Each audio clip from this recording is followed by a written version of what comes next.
Hey, welcome back into another session of Be Free and Clear. And today I have a wonderful guest, a friend of mine, Matt Mishler from Lion Rock Financial. You are going to absolutely, again, love this episode because Matt has all kinds of incredible knowledge, experiences that he wants to share with us.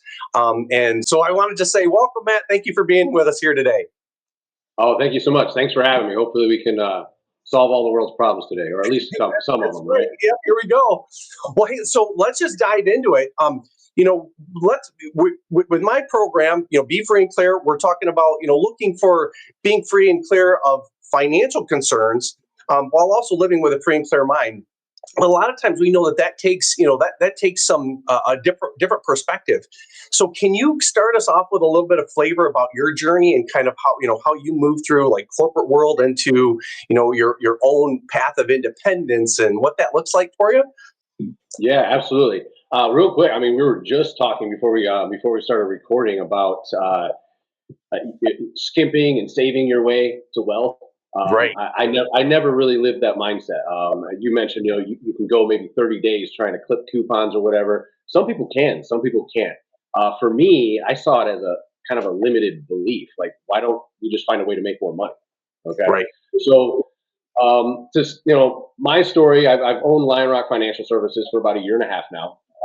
But previous to that, I'll actually start back in high school and growing up. I mean, I grew up on welfare, food stamps in a small town in Mendon, Michigan. And I always had the feeling like there's more to life. There's more than, I mean, my family did do that. They clipped coupons. We got the cheapest things that you could we got free food, we got welfare, food stamps, all that stuff.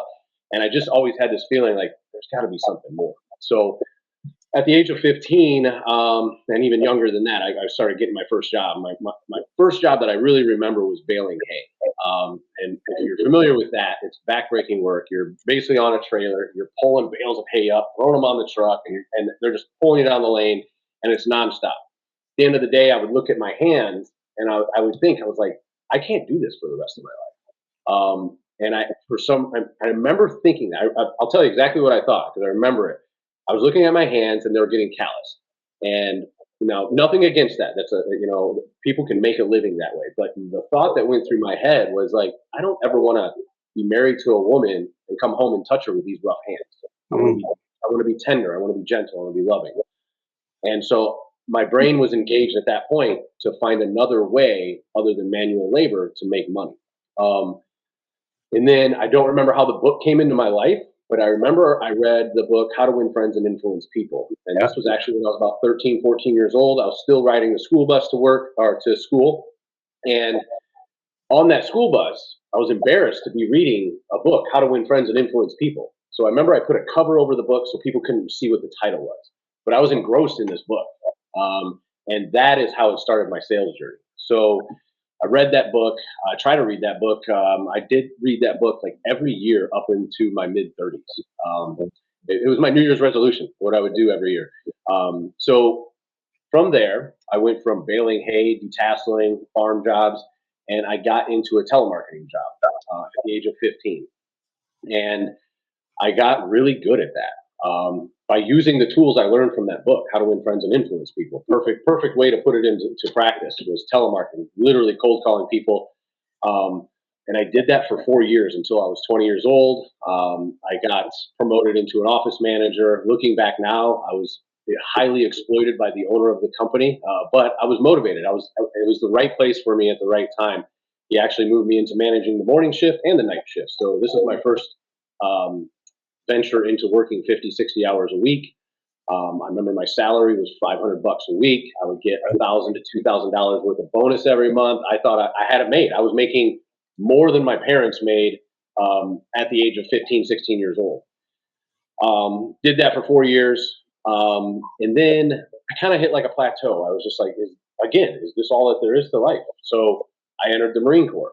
I went to the Marines when I was 20. I turned 21 in boot camp, and then I did 2 years active, 6 years of reserve. 2 years active, 4 years in reserve, 6 years total, and then went into Allstate Insurance. So I did that for just under 5 years, I owned my own agency at a young age, and I didn't believe in insurance though. I was a hard worker. I knew how to win friends and influence people, if you will. Um, and I sold the agency when I was about 27 years old. I got $180,000 for it. And again, I was like, I got it made. I'm good, right? 27 years old. Well, I didn't work for a year. That money was gone within a year. Being 27 years old, I burned it up real quick. So then I went back to Verizon, which is where I spent, well, not back to. I started at Verizon. I spent 13 years with Verizon in the corporate world and started as a sales rep, moved up to a trainer, a mentor, eventually a sales manager, eventually GM. And then I moved into a role where they moved me from sunny Florida up to snowy Minnesota. And I remember leaving 2000 January 2019, taking the U-Haul, moving from Florida, and telling Oriana, who I'm with right now, my fiance. She wanted me to stay. We were kind of dating, whatnot. But I told her, I was like, this is my dream job. You know, when I first started as a sales rep, I wanted to be a mentor. I wanted to be a trainer. I wanted to be a sales manager. I wanted to be a GM. And now I get to run, it's the highest level you can reach within that corporate world where I was at with the retail business in Verizon. So I went up and just did that for 3 years. I took that market from, it was 3.1 million in sales when I got up there for the year, and that first year we did over 14 million. So I made some huge changes up there in the training and the sales process. But man, was I not fulfilled. We reached that pinnacle of like when I started 13 years ago, that was the goal, right? And I Yeah. hit. And now I'm working 70, 80 hours a week. And in full transparency, I was drinking heavily. Was not happy with my life. I just wasn't fulfilled. And September 28th, 2021, and I like to be honest with my story because hopefully it speaks to someone. Yeah, September 28th, 2021, I woke up after a 3-day bender with negative $52 in my bank account, making $200,000 a year. I know I had $15,000 in there 3 days before. But so I woke up and I said, I got to fix this. I don't know what this thing is. You know, I'm making, in my mind at the time, really good money, but I'm not happy. So I got into an outpatient rehab program, started working a 12-step program. 6 months later, I really had the realization. I was like, this job is not fulfilling me. And I'm not going to blame the job for the drinking. There were so many other things along that as well. But once you sober up and you start looking at your life, you start dissecting certain things that you don't like, but you put up different avenues, different decisions that you've made in your life that maybe wasn't under a sober mind. Now I have a sober mind, and I just said, this job isn't for me. I'm building someone else's dream. All right. Yeah, I'm making a decent income, but there's, again, I said, I'm noticing a habit in my life. There's more out there. And we started a merchandising business selling apparel online called Made for More. And then to leave my 6-figure job, I had to find some way to supplement my income. So I also started a car rental company. We had 18 cars at one point, and it was netting about $5,000 or $6,000 a month. So that gave me the confidence to say, "Hey, I'm going to leave this job." Now, at this time, I was dating Oriana. We were officially a couple. So I went to her about all of this, thinking she was going to be like, "Babe, we can't let you leave a $200,000 a year job." So went to her, explained all my frustrations. My surprise, her reaction was the exact opposite of what I thought it was going to be. She said, "Babe, if you're not happy with this, and I see it every day on your face, then God has better plans for you." And she's like, "I don't know how we're going to make it with the money that you're making. We'll just live smaller. We won't go out to eat. We'll get a smaller place, blah, blah, blah, and we'll figure it out." And she fully supported me. And I'm grateful for that support. But that decision, after 6 months of sobriety, led to where we're at now, which was I quit my job May 2022, so almost 3 years ago. Moved back to Florida, The idea was to just live off of the car rentals, maybe scale that. But then some things happened, which brought us to where we are now. But that was my life growing up, the corporate world, the different things that I've seen, and just knowing and having faith throughout my life that there's something more and something more and something more, and really reaching for not even the income wise, but I mean, I could be happy making $50,000 a year, $20,000 a year if I'm fulfilled and I'm living in my life. But the biggest thing was I was not living in my life purpose that whole way. Yeah. I grew up very poor, so my first reaction was like, I got to make money to be happy. And then I made money, and I still wasn't happy.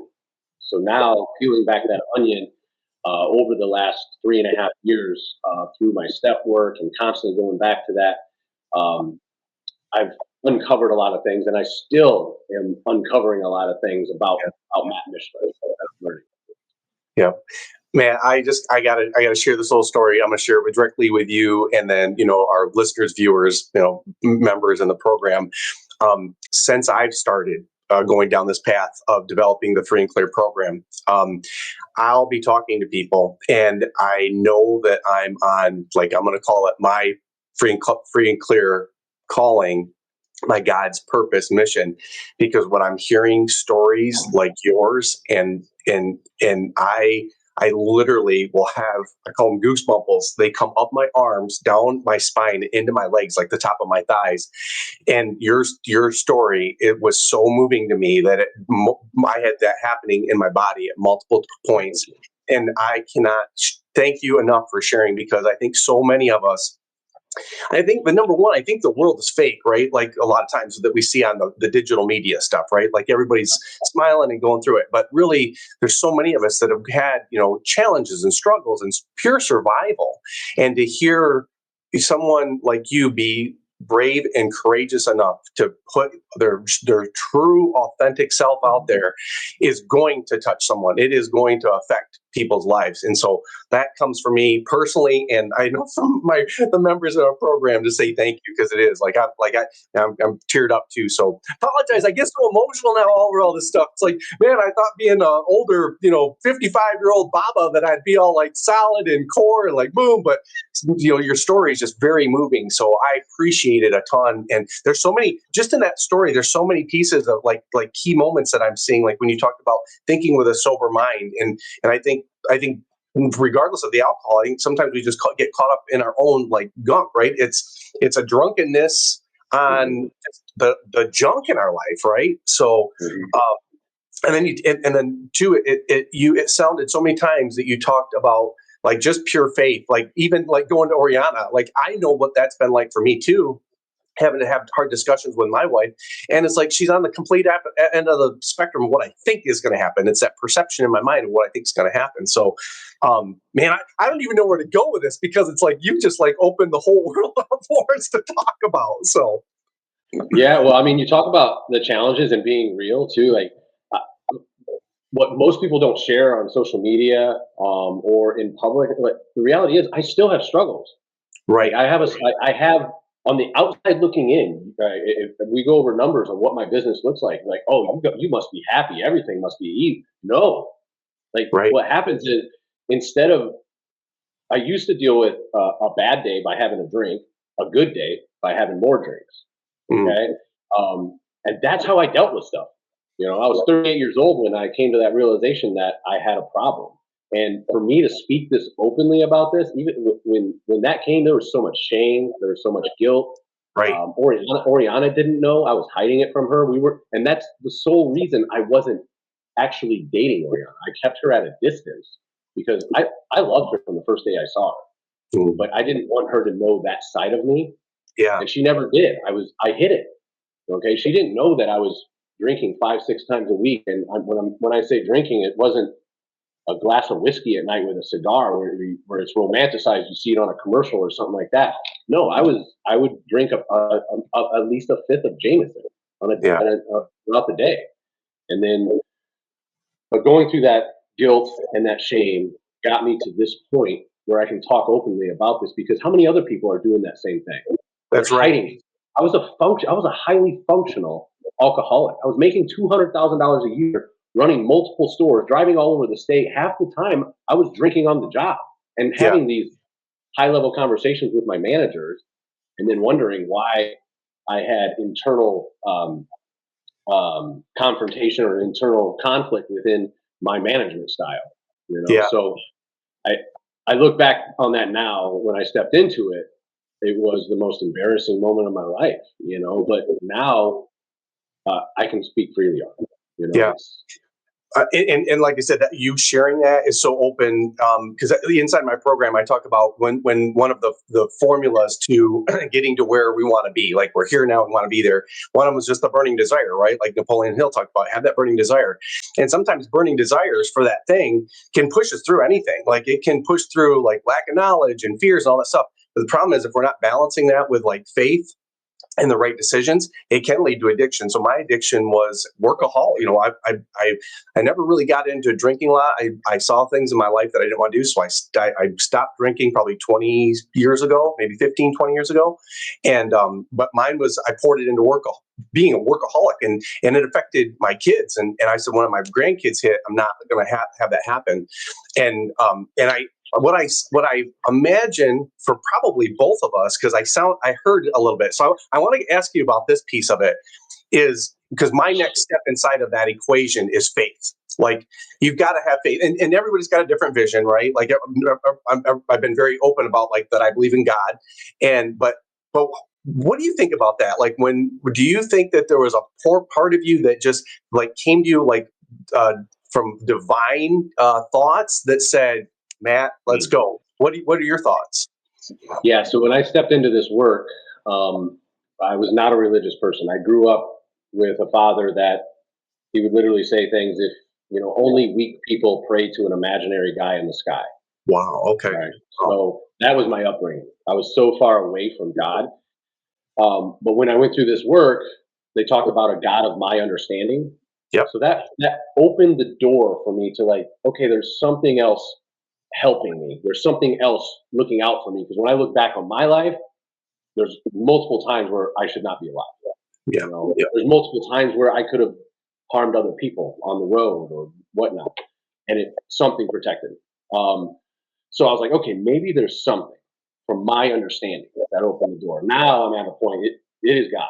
There is a God. I pray to Him every morning, every night. I do work every evening, working through my faults throughout the day, on where I could be better. So I've gotten to that point. But yeah, if you're taking it all upon yourself, your ego's taking over, and it will fail. Yep. And you have to step in faith. I mean, I had a very eye-opening experience before I got baptized, which was November 25th, 2023, when I got baptized. But I was laying in bed, and I was next to Oriana, and we had just started this business. So it was on or around November, right before I got baptized, and I was crunching the numbers because we were about a month and a half into our business, and I had made $9 in that month and a half. Oh, I was looking at my spreadsheets, $9, and I'll go more into the story on how we got there. But I was laying in bed, just ridden with anxiety. How am I going to pay the house? How am I going to pay the car? And laying down in bed, I had a vision. Jesus was right here. He was looking down on me, and he was praying, and he had a teardrop come down. His mouth was not moving, but I felt a communication of him saying, "I've gotten you this far, and you haven't failed. So why do you doubt now?" Right. Right. I felt the communication. I saw the tear in his eye, and I felt the tear in his eye was crying for my pain. Mm-hmm. And he's like, "Just trust me, it's coming." And I remember it like I often think about it. Was that in my imagination? What was that? It's what I needed right then. That's what it was. That's right. Yep. Yep. And I woke up the next morning, and we were working out of my house at the time when we started this. My brother, my fiance Oriana, and myself. And I was sitting in the kitchen. My brother came over from his house. We're getting ready to get on the phones. We have an inbound lead system, and I just opened up to them. I said, "Guys, I apologize because when I left my corporate job, I left $200,000 a year. We tried the car thing. We tried the merchandising thing. We tried drop shipping. There was one point that I was having my brother and I scope out the countryside for wooden pallets. We were going to grab wooden pallets out in the middle of the country, bring them to a spot by the airport in Orlando here, sell them to a guy, and try and make that into a business. That's how desperate I was to find a business because I refused to go back to the corporate world. I was going to be living homeless before I burned that bridge. I'm not doing that. We looked at that. We looked at a gym. We did solar for a little bit. All those things led us into the financial services thing. But what I said to my brother and my fiance at that time, I said, guys, I've taken us down all of these paths and we failed. I'm starting to question whether I am being guided in the right direction. And I apologize because you guys are coming down with me and I'm supposed to be the leader. And I cried. And my brother, my little brother, came up to me, gave me a hug, and he said, "It's going to be all right." This was after my vision. I still didn't know what this was. And he told my brother, vocally told me, "It's going to be all right. Like, I'm doing really well." He didn't have all the office expenses and the expenses to get started. I did. He's like, in the last month and a half, I've made like over 15 grand. I got like 10 grand sitting in my bank account. What do you need help with? And I was like, I need help catching up with the house payment. Yeah. Yeah. And so all the times that I've helped my brother in my life, never once have I gotten money from him. And he helped me. And I remember I got a couple bucks in my pocket. We went to the gym the next morning and I bought a new tank top, with, just to feel cool, right? Yeah. And we worked out, had a great workout.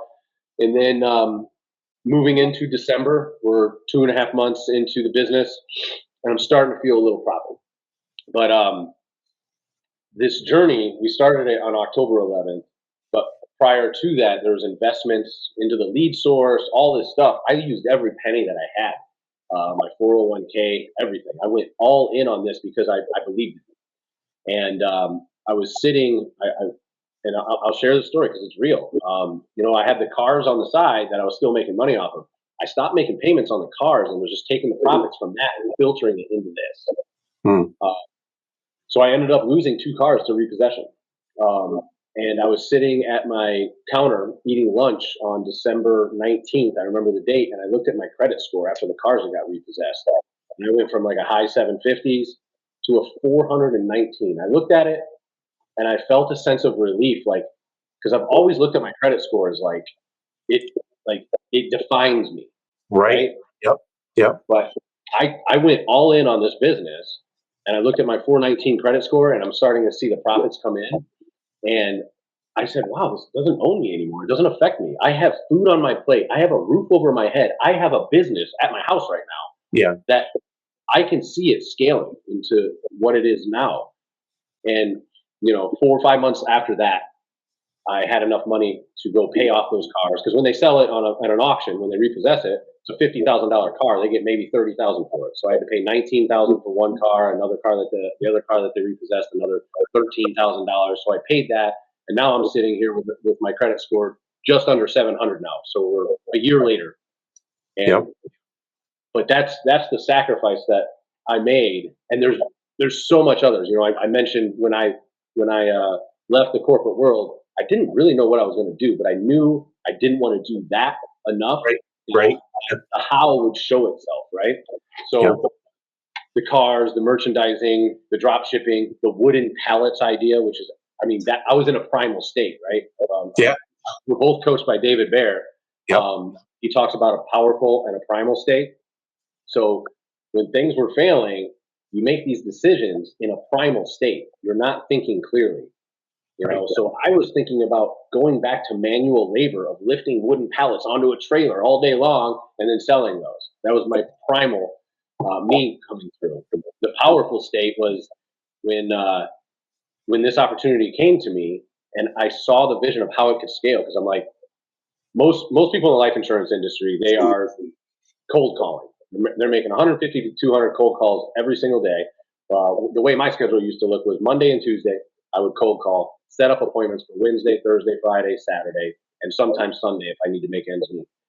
And then half those appointments wouldn't show. Half those people don't even qualify for your product. Half those people don't have the money to even buy life insurance. They think it's going to be something that's free. That's the old way of doing it. But when I saw this, we could generate inbound leads of people that already have life insurance and just want a policy review, and we can give them more insurance or better insurance for the amount they're paying. I was excited, and I took every ounce that I had left and just went into. That was from a powerful state, and that was from some coaching from David Bear as well to get us there. Oh, that's that again. That all of that, all of that, those pieces of your journey are just evidence of that you were on this path, right? Because none of them were failures; they were just setting you up for the direction to where you're at today. So, hey, listen, we've gone so deep into this stuff. Let's share with people well, here's the upside. This is what it's worth. Can you share a little bit because this is what you went through, but can you give people the possibility? Because I know one of the things that I struggle with, and this goes back years from Tony Robbins stuff, is oh, you've got to find support and evidence. You got a table with three legs, you got to get that other leg underneath there to support it. Well, for me, sometimes, and I think this is true for everybody, it's hard to find the evidence. It's hard to find that. So, you are now living evidence to people that, yeah, you go through these struggles and these challenges and the survival, but this is what it can look like on the other side. Can you give some evidence of possibility? Oh yeah, and so my mindset is so much stronger now too, because during that time when I'm looking at $9 a month or $9 that I've made in a month and a half, you go into a primal state. You want to throw it all out, go back to something safe and comfy, back to a corporate world or whatnot. But what I've learned now, I still deal with those struggles. I just had one in December. The business made negative $17,000. So, Yeah.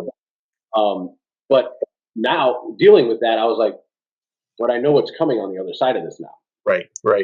Now, just this month alone, we're doing $1 million. We're on trajectory to do over $1 million in sales again this month. But knowing that, stepping in faith, and when you run into it's called a contraction like that, you take it in stride. You don't freak out about it, play victim. Why is this happening to me? It's happening for you because you put a big order. My goal with this business is to put into $1 billion a year. So if you're going to grow a business into $1 billion a year, do you not think there's going to be a lot of hurdles and struggles along the way? Right.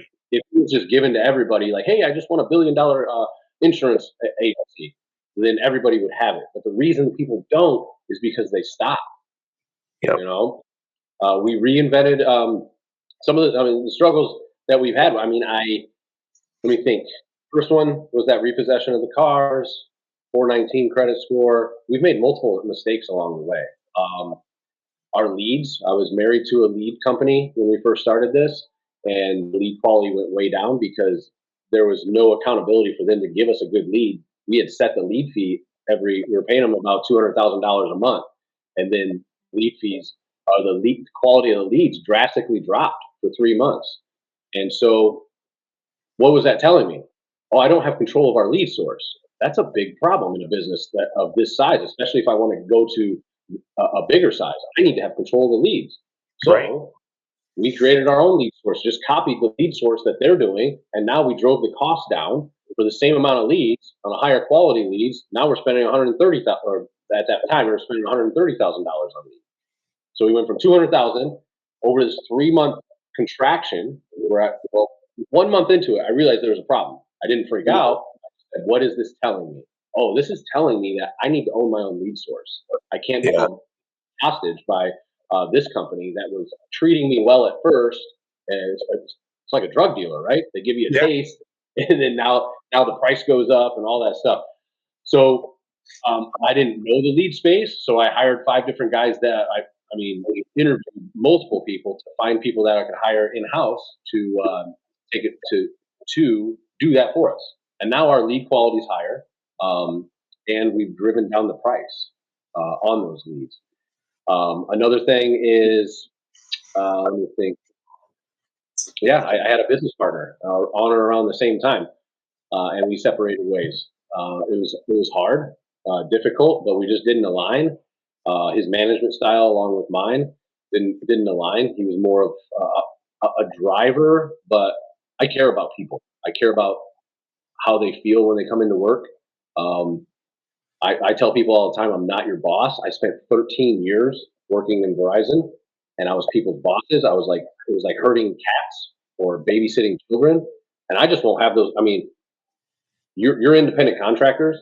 I am your coach. I am your mentor. But if I have to mentally or hold you accountable every single day to show up on time, follow up with a lead, all that stuff, then this ain't the job for you. This isn't an Right. opportunity. Right. So that's why we parted ways, because he was that person that wanted to crack the whip and all that stuff. And I'm like, that's not what I'm building. Yeah. You know, I'm building an opportunity for everybody to be their own boss, and I'll be their mentor. So you've shared your struggles that you've gone through. What would you say to people that are, that are feeling like, I feel that pull, that call? Like, what would be your recommendation, your suggestion to them for, for the belief, the faith? Like, what would you say to people? Well, you got to believe in yourself. Um, you, that voice was inside of my head for 38 years, and I was ignoring it. And it's inside. I think it's inside of everybody. Like, Yeah. part of getting to know God too. I was like, so I'm chosen, but so is everyone else. Why is that so special? Yeah. But what you learn to realize is, like, that's why it's special, because God has chosen everybody. Right. That is the wow factor of that thing. Because everybody wants to be like, oh, I'm special. No, everybody is special and everybody is chosen, and you're being spoken to right now, but you're not listening to it because you think you're the driver.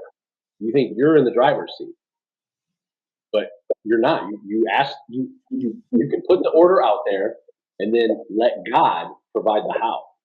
Yep. I didn't come up with a new lead source.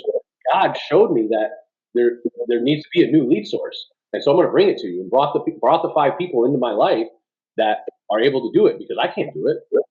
You put me on a computer to figure out Google Ads and social media marketing and all the inner workings of that, this business would fail.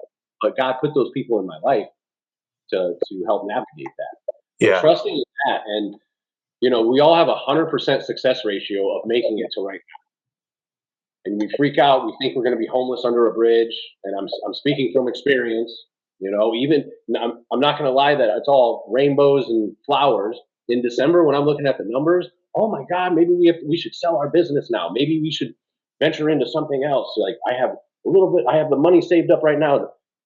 Or I just like, what's happening now? What's the redirect? Okay, Yep. and then all of a sudden now we have an office up in Knoxville that came to me. We have 12 people there. It's going to be over 20 people shortly here. So boom, we're back on a trajectory. I had massive office expenses because we're moving to a different office, but we need to do that in order for me to grow to $1 billion agency. We're going to have to get multiple offices, right? So Yeah.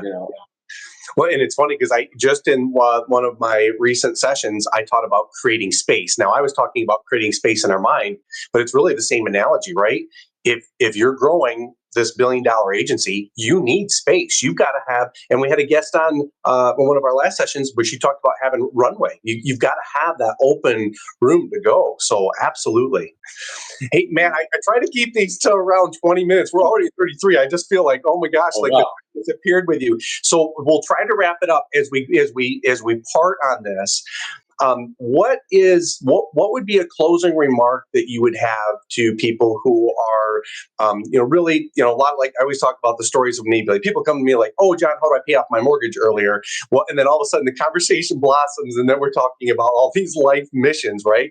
What would be maybe the one parting word of wisdom or advice that you would share with folks? Walking. I mean, I don't want it to be super religious because it's not like I tout it all the time, but for me, it means so much. Yeah. One of the things I read daily is First Peter chapter 4 verses 12 through 13. I have it on my phone. Let me see if I. find it here. It's funny you talk about that, Matt, because I've actually had people come on and say, is it okay if we talk about God? And I'm like, absolutely, because it's like who I am and what is part of it. It's like, we don't want to like go out and preach to anybody, but what I even share sometimes, like, hey, even if you, at the time you're not believing in God, listen to the stories, because the stories are really cool. I mean, like who can come up with stories like that if you listen to them? I mean, they're very inspiring, and there's like really good messages in there. So Yeah. So, I live by this. It's beloved, do not be surprised at the fiery trial when it comes upon you to test you, as if something strange were happening to you. So he's saying this isn't strange that you're getting tested. So don't allow it to overtake your nervous system. All right. But rejoice as you share in Christ's sufferings, that you may also rejoice and be glad when his glory is revealed. So when you're getting tested like that, when your diamonds are formed under pressure, we hear that, right? When you're yep, getting tested like that, you keep going. Why is this happening for me, not to me? Because on the other side of that is the order you put out right here. Here comes the test, and it's on the other side of that. And by the way, there's going to be another one and another one. yep, Unless you settle, and I don't think that's the goal here. Are we are put here to create, right? And my life purpose that I'm feeling is to be fulfilled, living in purpose, and my purpose being, if I can help one person be fulfilled that day, other than myself, then that's a successful day. right, And it's just as simple as that. And if you compound that day after day, and you might have a day like, oh, I didn't have any effect on anybody today. I did have a negative effect on myself, but you don't hold on to that. You move on to the next day, and my life purpose. Who can I help today live a more fulfilled life? And one of the yes, things with our business, when we got into our first office on January 1st last year, I had 12 agents. We have 10 of those agents still with us. So the average life insurance agent is out within the first 90% of them are out within the first year. So we've held on to 83% of our agents. Of those 10 agents, each of them have made six figures. Four of those people made over $200,000. So it took me 13 years, not counting my bailing hay jays, but 13 years with Verizon to make $200,000. But I'm allowing people to make $200,000 in their first year, wow, and they're working less than 40 hours a week. They have a work-life balance. That fulfills me. I didn't have a work-life balance when I was doing that, and now I'm in a great place. I know there'll be other trials and tribulations coming, but I just know that's going to level us up even more.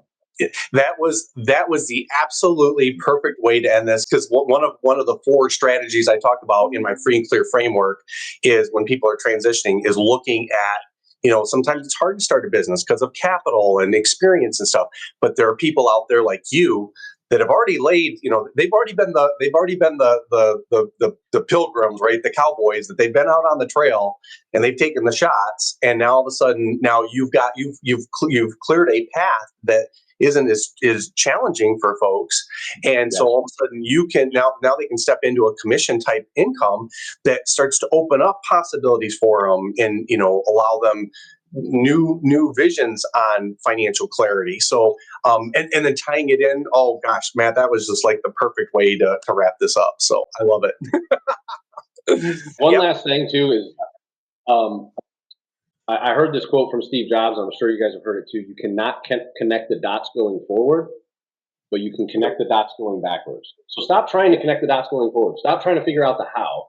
All right. I didn't have any money to my name when we started the insurance. Okay. I had to take out of my 401k. But I didn't know how, I didn't get worked up with the how, but now I look back and I can see the dots.